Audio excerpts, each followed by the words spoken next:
Dear student,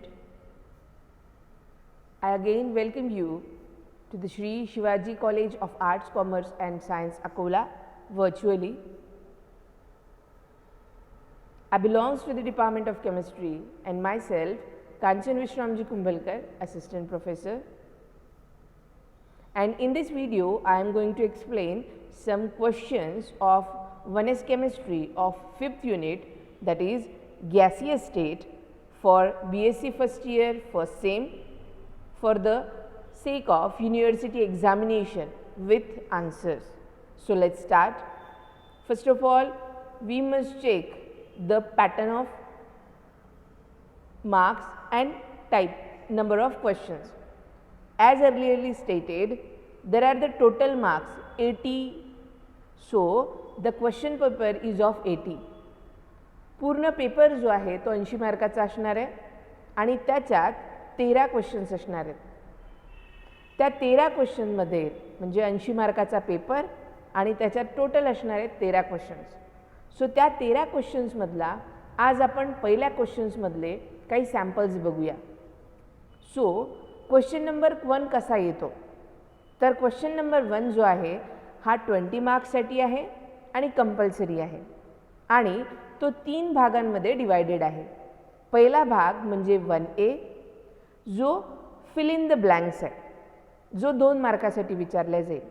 म्हणजे अर्ध्या मार्काचे 4 questions असणार आहेत आणि असे टोटल मिळून 2 मार्क्स असणार आहेत. आणि 1B जो MCQ पॅटर्न असणार आहे आणि 12 मार्काचे प्रश्न असणार, टोटल 12 प्रश्न असणार आहे, 1-1 मार्काचा प्रत्येकी. सो चला आज बघूया question number 1, some samples. So पहिला बघूया फिल इन द ब्लँक्स.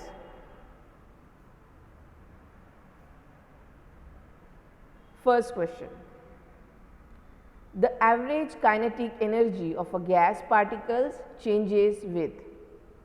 काय आहे हे? Average kinetic energy of gas particle changes with what?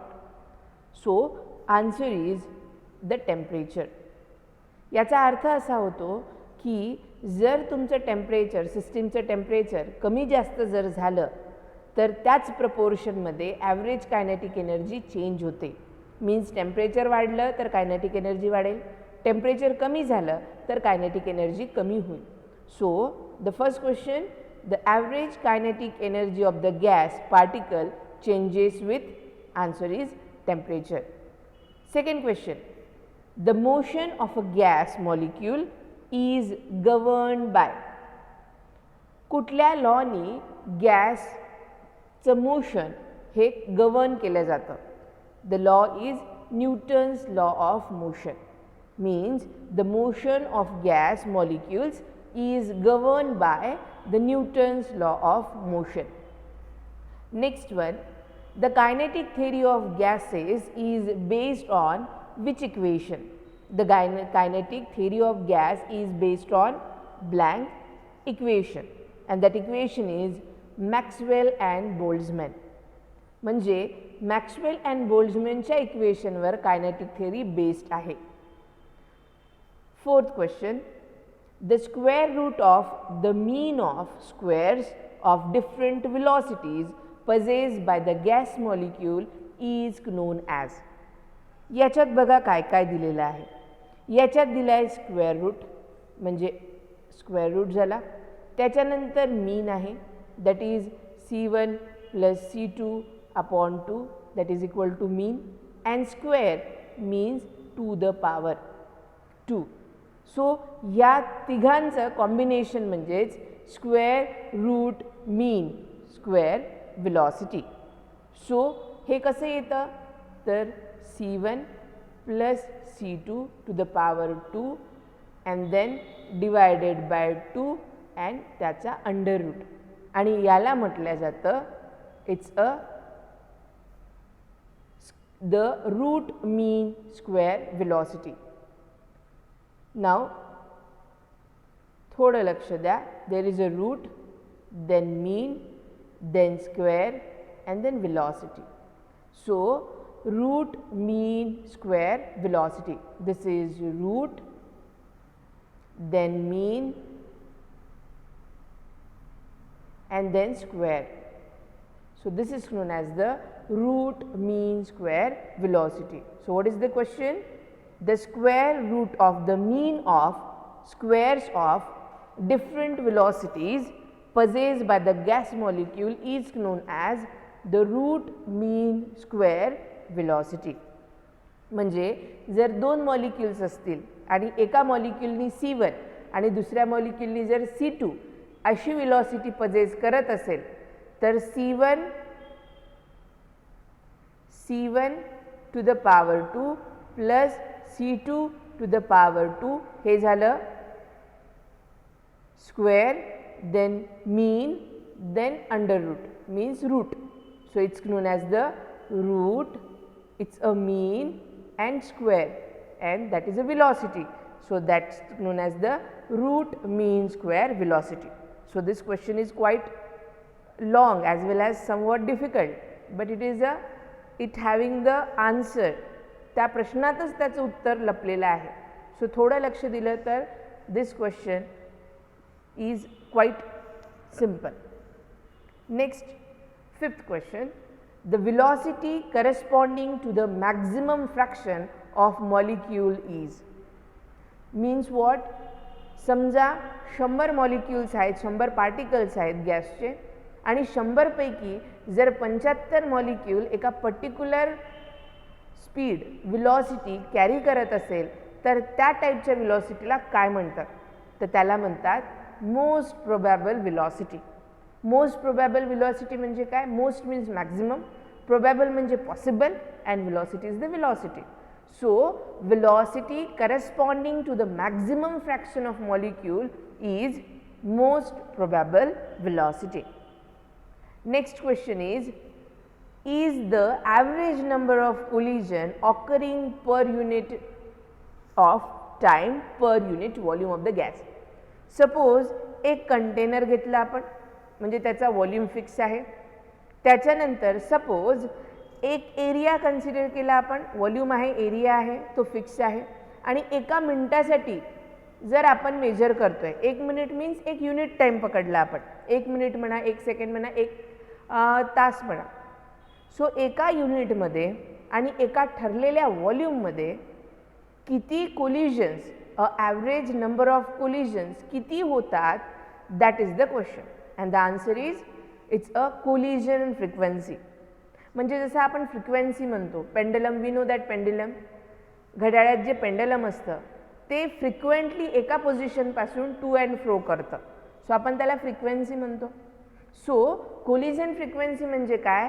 एका युनिट टाईममध्ये आणि एका ठरलेल्या व्हॉल्यूममध्ये जर गॅस मॉलिक्युल्स किती ॲव्हरेज नंबर ऑफ कोलिजन देतात, that is known as the collision frequency. Next question is the distance traveled by a molecule before colliding with another molecule is. दुसऱ्या मॉलिक्यूलशी कोलिजन करायच्या आधी जे काही डिस्टन्स ट्रॅव्हल होतं that is known as the free path.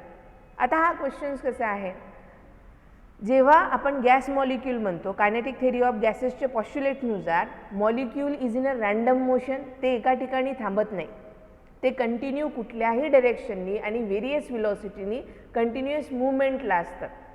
मग movement आहे आणि समोर जर एखादा पार्टिकल किंवा वॉल ऑफ कंटेनर येत असेल तर there is a collision takes place. आणि जर कोलिजन होत असेल तर त्याला कुठला तरी डिस्टन्स ट्रॅव्हल करावं लागेल बिफोर कोलिजन. म्हणजेच the distance travel by a molecule before colliding with another molecule is known as the free path.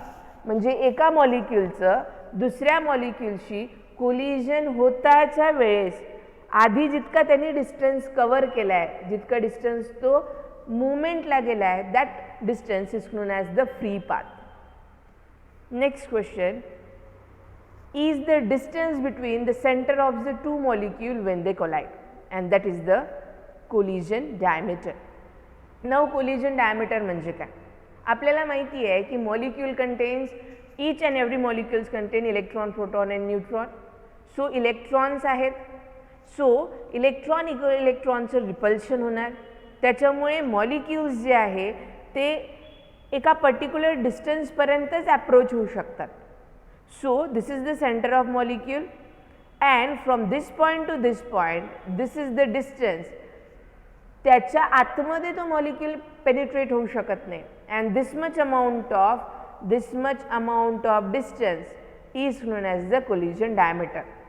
Means the distance between the center of two molecules when they collide is known as the collision diameter. Next question, an ideal gas obeys equation at all pressure and temperature. आता दोन टाईपचे gases असतात, एक आहे ideal gas आणि दुसरा असतो real gas. Ideal gas obeys which equation? That equation is known as the ideal gas equation, or it is also known as the PV is equal to nRT for a n number of moles. So real gases जे आहेत ते real gases कुठल्याही temperature आणि कुठल्याही प्रेशरवर हा law ओबे करू शकत नाही, आणि जे गॅसेस कुठल्याही टेम्परेचरवर आणि कुठल्याही प्रेशरवर all temperature and all pressure हा लॉ फॉलो करतात त्यांना आपण आयडियल गॅसेस म्हणतो. So ideal gases are those gases, and ideal gas obeys an equation at all pressure and temperature, and that equation is ideal gas or PV is equal to nRT. दोन पैकी एक कुठलंही लिहिलं तरी तुम्हाला answer correct मिळेल. Next question, gases do not obeys gas law and show deviation from ideal behavior at. आता दोन टाईपचे गॅसेस म्हटलं, ideal gas and real gases.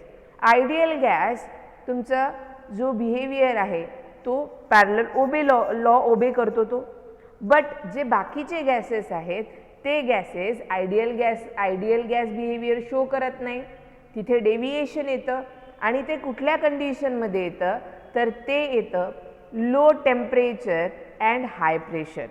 Means the gases do not obey gas law and show deviation from ideal behaviour at low temperature and a high pressure. म्हणजे जर low temperature असेल आणि high pressure असेल तर gases do not obey gas law and show a deviation. Means straight line जायचा तर तो deviate होतो, एक तर पॉझिटिव्ह होतो किंवा निगेटिव्ह होतो. So this is known as the deviation in a gas at a low temperature and high pressure. Next question, is the minimum pressure required for liquefaction to takes place at a critical condition. आता critical condition म्हणजे काय, त्याच्या आधी आपल्याला लिक्विफिकेशनचा process समजून घ्यावा लागेल. Liquefaction केव्हा होतं, दोन कंडिशनमध्ये होतं. एक तर तुम्ही टेम्परेचर वाढवलं तर, म्हणजे बर्फ आहे त्याचं टेम्परेचर वाढवलं, जर टेम्परेचर वाढवलं तर तो solid material get converted into the liquid, means there is a liquefaction takes place. Means by altering the temperature or by increasing the temperature you can give a solid to the liquid, means liquefaction has been takes place. पण टेम्परेचरला आता हात नाही लावायचा आहे, पण मी pressure वापरून liquefaction करू शकते का, तर हो करू शकते. At a higher pressure, if you increase a pressure then what happen, तुम्हाला LPG माहिती आहे, liquid petroleum gas. So by increasing a pressure you can convert a gas into liquid. So there is a liquefaction takes place. So the gases can be converted by applying a higher pressure to the liquid. But हे प्रत्येक टेम्परेचरवर possible नाही आहे, तर एका particular टेम्परेचरपर्यंतच ते करू शकतो, आणि त्या टेम्परेचरला क्रिटिकल टेम्परेचर म्हटलं जातं. आणि त्याच्याच रिलेटेड क्रिटिकल प्रेशर पण असतात आणि क्रिटिकल व्हॉल्यूम पण असतात, आणि त्या कंडिशनला म्हटलं जातं critical condition. So that conditions are known as the critical condition. आता आपण आपल्या मूळ क्वेश्चन्सवर वळूया. क्वेश्चन काय आहे, blank is the minimum pressure required for liquefaction to takes place at a critical condition, and the answer is critical pressure. We know that critical temperature is the most important thing, critical pressure and critical volume. आणि हे तिन्ही गोष्टी ज्या आहे, critical pressure, critical volume and critical temperature, all these three terms are interrelated with each other. आणि ते जे आहे ते एक पॉईंट असतो. म्हणजे PC or critical pressure is the minimum pressure required for the liquefaction to takes place at a critical condition. एक तर तुम्ही PC लिहिलं तरी चालेल किंवा क्रिटिकल प्रेशर लिहिलं तरी तुम्हाला मार्क्स मिळतील. But for a security sense you must put a PC and in bracket critical pressure as your answer. Next question is isotherm of carbon dioxide are given by scientist and that scientist is Andrew. Andrew carbon dioxide isotherm आहे. Carbon डायऑक्साईडचं nature critical कंडिशन्समध्ये म्हणजे तो कुठल्या टेम्परेचरपर्यंत gases स्टेटमध्ये राहील, त्याचं क्रिटिकल टेम्परेचर काय, क्रिटिकल प्रेशर काय, क्रिटिकल व्हॉल्यूम काय, हे सगळं अँड्र्यूनी एका ग्राफमध्ये पुट केलं आणि त्या ग्राफला आपण म्हणतो आहे आयसोथर्म. आणि तो कार्बन डायऑक्साईड आहे आणि तो अँड्र्यूनी दिला होता. So this is the 12th question. Next question, if two or more substances have the same reduced temperature and same reduced pressure they would have. This is the law of correspondence.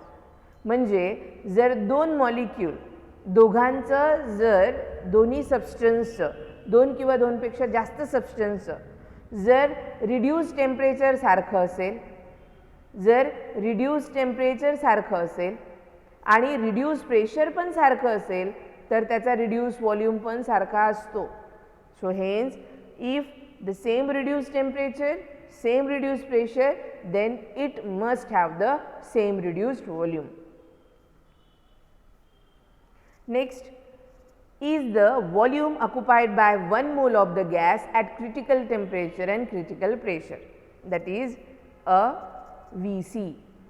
इथे दोन words already आले, critical temperature and critical pressure.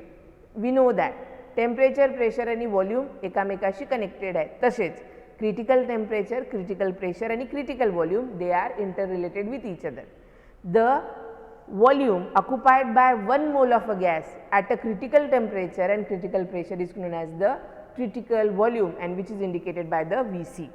So the fill in the blanks मध्ये answer येईल VC in bracket critical volume. Next question, for an ideal gas values of compressibility factor that is Z is compressibility factor which is indicated by the Z. मग दोन टाईपचे gases आहेत as earlier stated. एक आहे तुमचा ideal gas आणि दुसरा आहे तुमचा रिअल गॅस. आयडियल गॅससाठी जी कॉम्प्रेसिबिलिटी फॅक्टर म्हणजे झेडची व्हॅल्यू आहे ती असते equal to 1. Means for an ideal gas the value of compressibility factor Z is equal to 1. And the next question is for an real gas the value of compressibility factor Z is it's not equal to 1. means ideal gas साठी Z ची value equal to 1 असते आणि real gas साठी Z ची value not equal to 1 असते. So this is the fill in the blanks for the 5th unit, that is gaseous state. Now the next section, that is the 12 marks MCQs. So काही samples questions बघूया आपण. So let's start the section MCQ. First question, liquids are. There are various options, very compressible, very little compressible, incompressible, both B and C, and the answer is very little compressible. Compressible म्हणजे काय, जो compress करू शकता तुम्ही, means ज्याच्यावर जास्त pressure लावू शकता. गॅसेसवर तुम्ही खूप जास्त प्रेशर लावू शकता. गॅसेसला प्रेशर लावलं की तो लिक्विडमध्ये कन्वर्ट होतो. लिक्विडला जर तुम्ही प्रेशराईज केलं तर ते मॉलिक्यूल जवळजवळ येऊन त्याचं कन्व्हर्शन अबाउट त्याची डेन्सिटी वाढून जाते. सो बट तो गॅसेससारखा कॉम्प्रेसिबल नाही आहे. It's a compressible but very little. So the answer is very little compressible. Next question, the average distance traveled by a molecule between two successive collision is called average free path, partial free path, mean free path or none of this. The answer is mean free path. याच्या आधी एक question आला होता की distance travel before the collision म्हणजे collision होताना त्याच्या आधी किती त्यांनी डिस्टन्स ट्रॅव्हल केला आहे, that is known as the free path. आणि it's a average distance between the two successive collision. म्हणजे हा मॉलिक्यूल इथे गेला, इथे कोलाईड झाल्यानंतर तो समजा डायवर्ट झाला इकडे आणि याच्याशी कोलाईड होतो आहे, मीन्स इथून इथे गेला आणि इथून इथे आला. So there is a successive collision, two collisions. आणि हे डिस्टन्स जे ट्रॅव्हल केलं आहे त्यांनी, म्हणजे सपोज हा ए असेल आणि हा बी डिस्टन्स असेल, तर A plus B divided by 2 that is known as the mean free path. Means the average distance traveled by a molecule between the two successive collision is called mean free path. Next question is, deviation of gases from ideal behavior arises at. Deviation of gases हा question तुम्हाला fill in the blanks मध्ये पण आला होता, and the answer is high pressure and low temperature. High pressure जर असेल आणि temperature जर लो असेल तर गॅसेस डेव्हिएशन देतात. म्हणजे याचाच एक अर्थ होतो की हाय टेम्परेचर आणि लो प्रेशरवर, हाय टेम्परेचर आणि लो प्रेशरवर the gases are following the behaves as a ideal gas. म्हणजे तो डेव्हिएशन देत नाही, तो स्ट्रेट लाईन देतो, डेव्हिएशन देत नाही, पॉझिटिव्ह किंवा निगेटिव्ह देत नाही. So what is the answer? The deviation of gases from ideal behavior arises at the high pressure and low temperature. Next question, which condition are required for the ideal gas behavior? There are the 4 options. First, molecules in gaseous state should not attract or repel, and second, volume of gas should be negligible. And the answer is both A and B. Means both conditions, the molecule in gaseous state should not be attract or repel, and second is volume of gas should be negligible. This is the answer, both are correct, therefore the C option is correct one. Next question, real gases behaves ideally. Real gases जे आहेत ते deviation केव्हा देतात, जेव्हा high temperature असेल आणि low pressure असेल तेव्हा. So the real gases behave ideally is low temperature and high pressure. So this is the answer. Next, the van der Waals constant B is almost equal to the blank of the liquid, and the answer is elastic of the liquid. Next one, the large deviation from ideal gas behavior is due to strong attractive forces between the molecule and weak intermolecular attraction between the molecule, and the answer is both A and B. That is correct answer is C. Next question, the pressure of real gases is the pressure of ideal gas. So the pressure of real gas is always less than the pressure of ideal gas. So this is the pressure of real gas जे आहे ते ideal गॅसपेक्षा कमी असतं. Next and the last one, energy of gas is, there are 4 option, completely kinetic, potential, translational and addition of kinetic energy and potential energy. The answer is completely kinetic. So this is for the 5th unit. This is about 10 questions MCQs I complete. In next video I will continue with the MCQ. So wait for the next part. So up till then, take care and be studious and sincere. अभ्यास करा आणि तुमच्या परीक्षांसाठी माझ्याकडनं खूप खूप शुभेच्छा. Thank you.